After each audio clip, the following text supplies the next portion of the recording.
I find that suppressing and intellectualizing actually come across quite differently. They actually, from my experience, they look very different. So suppressing looks a lot more like not wanting to talk about it, not wanting to go there, kind of a thing, right? So if you ask for an example, the examples tend to be quite lean in detail. They're not very verbose. They're quite just let's not go there as much as possible, or they can be quite superficial in the sense that they're talking about the scene, but they're not really talking about the emotion, that kind of stuff.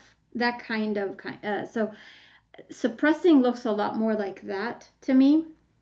Intellectualizing, in my experience, looks like a lot of talking, a lot of descriptors, emotional descriptors. They're very sophisticated in how they present the event and the emotion and the experience, and very sophisticated. So intellectualizing is kind of looks the opposite of suppression in that sense. But neither one of them touches the emotion. It just looks differently. And for me, actually, personally, intellectualizing is harder to break through than suppression, because suppression, you can say, okay, well, we need to touch the emotion. And the minute they start touching the emotion actually comes up, right? So in that case, I'm just saying based on my own experience, when I deal with suppression, I try to bring them more into the emotion. So I would do more things like, um, tell me of a time when an emotional was involved. Can you tell me more about what people are feeling? That kind of stuff. Okay.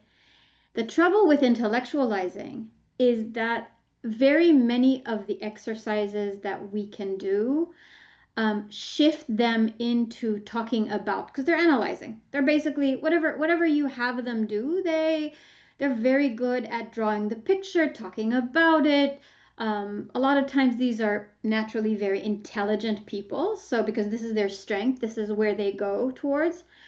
So their richness of their words and their descriptors, they can be poetic, they can be great storytellers. So it's hiding in plain sight that you can't access the emotion as much, right? And there, personally, what I try to do is take them to a moment take them to a moment. And so not because what they want to do is they want to generalize.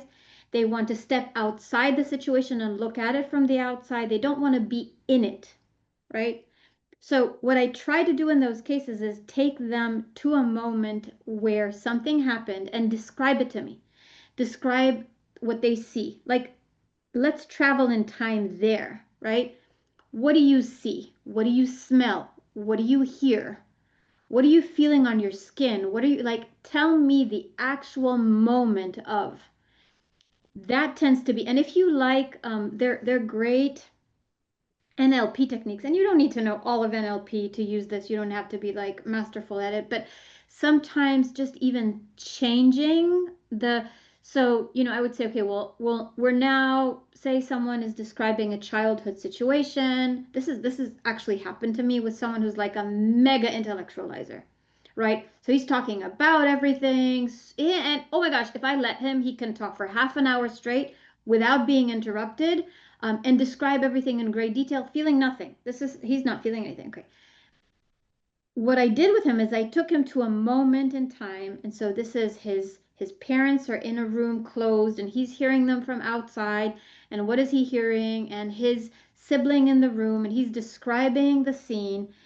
And so we did that, and I asked him for what's happening there in detail. Now, I don't need to ask him to feel emotions because he's there. He's there. So I got him, right? What I can do now to get him to notice switches in emotion is change the setting. So I'll say, okay, now imagine this was done at noon. Does anything change? So this is 7 p.m. in the evening. It's already dark outside. What if this is happening, and let's change the setting a little bit. Let's say that this is happening at noon, and actually you have three guests downstairs, family members downstairs. Anything changes? How do you feel now? Or let's say, so I'm changing the setting to change the emotion, but I'm keeping him in the moment. Anything else with intellectualizer, I find they just wiggle out of. They just intellectualize their way out of. So hopefully that's helpful. So for me, suppression actually has a different approach than intellectualizers, personally.